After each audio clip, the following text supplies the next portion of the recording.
qui rend une prière efficace, puisqu'il y en a 5. Voici le 3e point, c'est la foi. Tu ne peux jamais prier sans avoir la foi, tu perds ton temps. Alléluia. Donc, avant même de prier, tu dois savoir que je m'adresse à Dieu et Dieu existe. Deuxièmement, tu dois savoir que les choses, soit la chose que je dois demander à Dieu, j'aurai ça. Alléluia.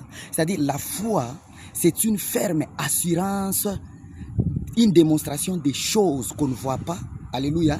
Donc, c'est une ferme assurance, une démonstration des choses qu'on ne voit pas. En d'autres termes, moi, j'ai défini la foi comme une folie, puisque tu dois espérer la chose que tu ne vois pas. Tu es en train de chercher peut-être un véhicule, tu as besoin de chercher peut-être d'avoir une Jeep quelconque. Comme la Jeep là n'est pas là, en ayant la foi, tu dois commencer maintenant à appeler cette Jeep dans l'esprit. Et quand tu l'appelles dans l'esprit, comme tu as la foi, et tu dois demander à Dieu, et directement tu auras cette Jeep. Dites amen très bien. Nous allons lire Hébreux chapitre 11, le premier verset. La Bible dit ceci.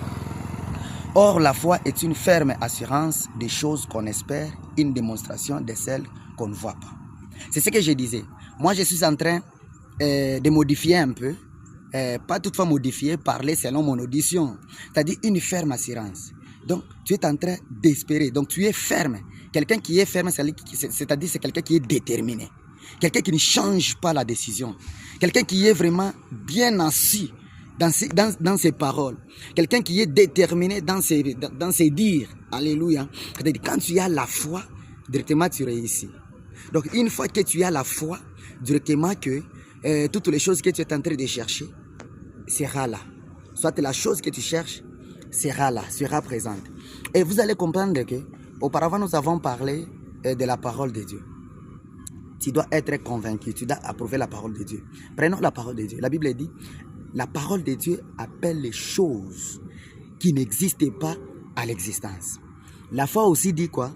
La foi aussi, c'est une ferme assurance, une démonstration des choses qu'on ne voit pas. Quand vous prenez ces deux choses, vous les mettez ensemble. C'est la parole qui appelle. La foi aussi, c'est un aimant. C'est un aimant qui est en train de récupérer, qui est en train de prendre la chose qui est loin. Quelle est cette chose qui est loin? C'est ton désir. Quelle est la chose qui est loin? C'est ton souci, c'est ton besoin que tu as. Maintenant, cette chose-là, elle est loin où? C'est-à-dire c'est une chose qui est dans l'état spirituel. Or, comme tu as la foi a cette efficacité d'appeler la chose-là qui est dans l'état spirituel vers l'état charnel. Alléluia. Donc tout ce que la vie que nous sommes en train de mener auparavant, la vie est dans l'état spirituel. Maintenant, comme tu as la foi doit maintenant appeler la chose. C'est un aimant, elle doit récupérer. Elle est en train d'appeler. Même si on t'a donné une échéance, on te dit, tu seras béni au mois de juin. Alléluia. Mais au moment où nous sommes peut-être au mois de février, comme tu as la foi, tu dois appeler la chose qui aura lieu au mois de juin. Toi, comme tu as la foi, tu dois appeler cette chose là-bas. Et la chose n'aura pas lieu au mois de juin. La chose aura lieu maintenant. Pourquoi? Tu as la foi. La foi, c'est un aimant. C'est une force, une démonstration des choses qui est dans l'état spirituel vers l'état charnel. Donc, quand tu pries, bien aimé, tu dois avoir la foi. Et quand tu te concentres, pourquoi nous disons ça? Une fois que tu te concentres, directement, tu es en train de faire ce que nous appelons la vie autonome. Beaucoup de serviteurs ne cherchent pas à être autonomes dans leur vie chrétienne. Ils cherchent toujours à être dépendants d'un pasteur.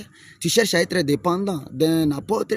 Tu cherches toujours à être dépendant, je ne sais pas, d'un homme de Dieu. Oh, comme je suis malade, comme j'ai besoin de quelqu'un, il faut que j'aille là-bas. C'est celui-là qui va prier pour moi. Non, toi qui t'as donné ces conseils-là, que si toi tu pries, Dieu ne doit pas t'exaucer. Qui t'a conseillé ça? Alléluia. Tu dois avoir une vie de prière. Une fois il y a quelque chose qui ne va pas, tu dois approuver la parole de Dieu. Tu dois approuver Dieu. Tu dois aussi avoir la foi. Ces trois choses ici, tu verras que Dieu fera toujours quelque chose. Dieu fera toujours quelque chose. Que Dieu te bénisse. Aie la foi. Avant de prier, sais déjà que Dieu existe et il va t'exaucer. Dieu te bénisse là où tu es.